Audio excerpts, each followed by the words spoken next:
क्या आपने कभी सोचा है कि पूरे ब्रह्मांड के सबसे शक्तिशाली देवता को भोलेनाथ क्यों कहा जाता है, जिसके तीसरे नेत्र की अग्नि से सृष्टि कांप उठती है, जिनके डमरू की ध्वनि से सृष्टि का आरंभ हुआ है, जो काल के भी महाकाल हैं, वही भगवान शिव भोलेनाथ कहलाते हैं। क्या यह केवल इसलिए है कि वे जल्दी प्रसन्न हो जाते हैं, या इसके पीछे कोई और गहरा रहस्य छिपा है जो हमारे पूरे जीवन को बदल सकता है?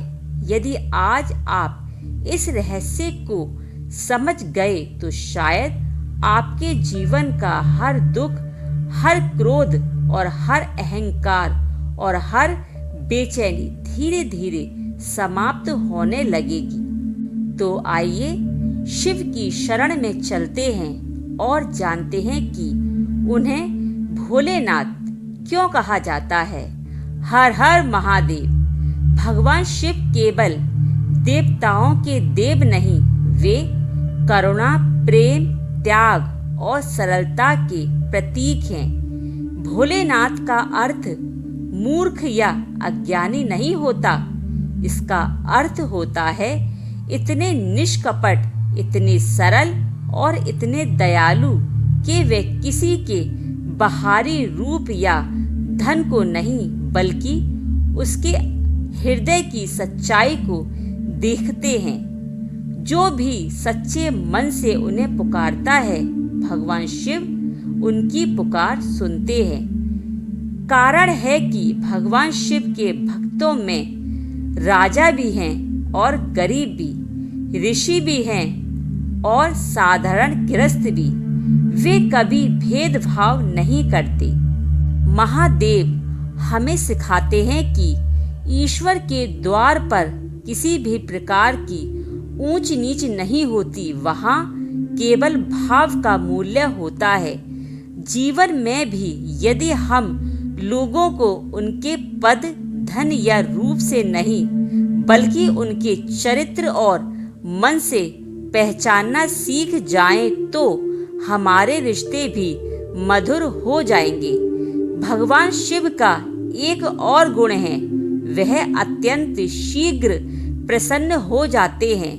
उन्हें प्रसन्न करने के लिए सोने चांदी के महल नहीं चाहिए, एक लोटा जल और कुछ बेलपत्र और सच्ची श्रद्धा ही पर्याप्त है।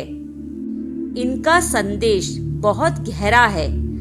आज मनुष्य भगवान को भी दिखावे से प्रसन्न करना चाहता है, लेकिन महादेव बताते हैं कि ईश्वर को वस्तुओं से नहीं, भावनाओं से पाया जाता है। यदि आपका मन निर्मल है तो आपकी छोटी सी प्रार्थना भी भगवान तक पहुंच जाती है। भगवान शिव का पूरा जीवन त्याग का उदाहरण है। वे कैलाश पर्वत पर रहते हैं, शरीर पर भस्म लगाते हैं, गले में सर्प धारण करते हैं। वे हमें बताते हैं कि सुख केवल बाहरी वस्तुओं से नहीं मिलता, सच्चा आनंद भीतर की शांति से मिलता है। आज मनुष्य अधिक धन कमाने की दौड़ में अपना चैन खो रहे हैं। महादेव कहते हैं कि जो अपने मन पर विजय पा लेता है, वही सबसे बड़ा धनवान होता है। समुद्र मंथन के समय जब हलाहल विष निकला, तब पूरे ब्रह्मांड को बचाने के लिए भगवान शिव ने स्वयं विष को पी लिया। उन्होंने विष को निगला नहीं, बल्कि कंठ में रोक लिया। इसी कारण वे नीलकंठ कहलाए। यह घटना हमें सिखाती है कि जीवन में कटु बातें आएंगी, अपमान मिलेगा, कठिनाइयाँ आएंगी। बुद्धिमानी वही है जो उन्हें दूसरों पर नहीं उड़ेले, बल्कि धैर्य से संभाले। जो व्यक्ति अपने क्रोध और दुख को विवेक से संभालना सीख लेता है, वही सच्चा शिव भक्त है। भगवान शिव का तीसरा नेत्र भी एक महान संदेश देता है। यह केवल विनाश का प्रतीक नहीं बल्कि अज्ञान के नाश का प्रतीक है। जब हमारे भीतर ज्ञान का प्रकाश जागता है तब अंधविश्वास, अहंकार, लोभ और ईर्ष्या स्वयं समाप्त होने लगते हैं। महादेव हमें बाहरी आंखों से नहीं बल्कि विवेक की तीसरी आंख से जीवन को देखना सिखाते हैं। भगवान शिव अपने भक्तों की छोटी से छोटी भक्ति भी स्वीकार कर लेते हैं, लेकिन इसका अर्थ यह नहीं कि हम केवल मांगते रहें। सच्चा भक्त वही है जो भगवान से केवल धन नहीं मांगे बल्कि धैर्य, करुणा और सत्य का मार्ग मांगे। यही वरदान जीवन का वास्तविक वरदान है। सावन का महीना हमें भी यही अवसर देता है कि हम अपने भीतर झांकें। क्या हमारे मन में क्रोध है? क्या हमारे भीतर अहंकार है? क्या हम दूसरों से ईर्ष्या करते हैं? यदि उत्तर है हाँ, तो यही समय है इन बुराइयों को भगवान शिव के चरणों में समर्पित करना है। महादेव हमें बदलने के लिए बाहर से नहीं आते, वे हमारे भीतर परिवर्तन की प्रेरणा जगाते हैं। जब मन शांत होता है तब भगवान का अनुभव होता है। जब हृदय विनम्र होता है तब कृपा बरसती है, और जब कर्म पवित्र होते हैं तब जीवन स्वयं एक पूजा बन जाता है। यही भोलेनाथ का सबसे बड़ा उपदेश है।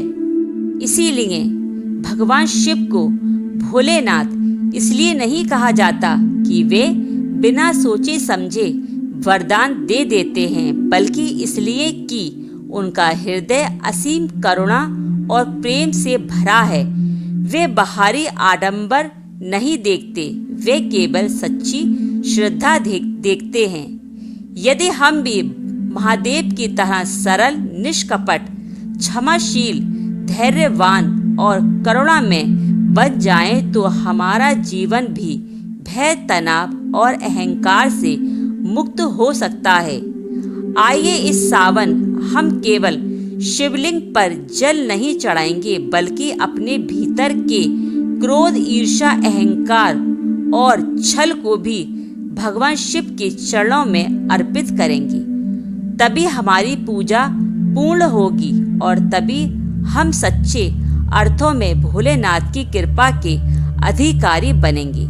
तो इसी के साथ मैं अपनी वाणी को यहीं विराम देती हूँ। यदि मेरी वीडियो अच्छी लगी हो उसको लाइक कीजिए, मेरे चैनल भक्ति अमृत वाणी को सब्सक्राइब कीजिए और इस वीडियो को अपने प्रियजनों के साथ साझा अवश्य करें। तो चलती हूँ। हर हर महादेव। ओम नमः शिवाय।